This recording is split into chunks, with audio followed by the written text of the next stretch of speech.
ഏതൊക്കെ ബെനിഫിറ്റ് ആണ് യുകെയിൽ പബ്ലിക് ഫണ്ടായി കണക്കാക്കപ്പെടുന്നത്? PR-ന് അപ്ലൈ ചെയ്യുമ്പോഴോ വിസ എക്സ്റ്റെൻഡ് ചെയ്യുമ്പോഴോ പബ്ലിക് ഫണ്ട് വാങ്ങിച്ചിട്ടുണ്ടെങ്കിൽ അത് നിങ്ങളുടെ വിസ ആപ്ലിക്കേഷനെ ബാധിക്കുന്നു.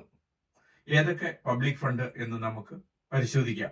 Universal credit, pension credit, child benefit, personal independence payment, disability living allowance, attendance allowance, carer allowance, tax credit, income related employment support allowance, income based job seekers allowance, income support, housing benefit, council tax reduction. ഈ ബെനിഫിറ്റുകളാണ് പ്രധാന public ഫണ്ടായി കണക്കാക്കപ്പെടുന്നത്. നിങ്ങൾ വിസയിൽ ഇരിക്കുമ്പോൾ ഇത് വാങ്ങിച്ചിട്ടുണ്ടെങ്കിൽ നിങ്ങളുടെ visa എക്സ്റ്റൻഷനെയോ PR-നെ ബാധിക്കുന്നു. ഈ വിഷയത്തെ പറ്റിയുള്ള പൂർണ്ണ വിവരങ്ങൾ ഞങ്ങളുടെ യൂട്യൂബിൽ അപ്ലോഡ് ചെയ്തിട്ടുണ്ട്.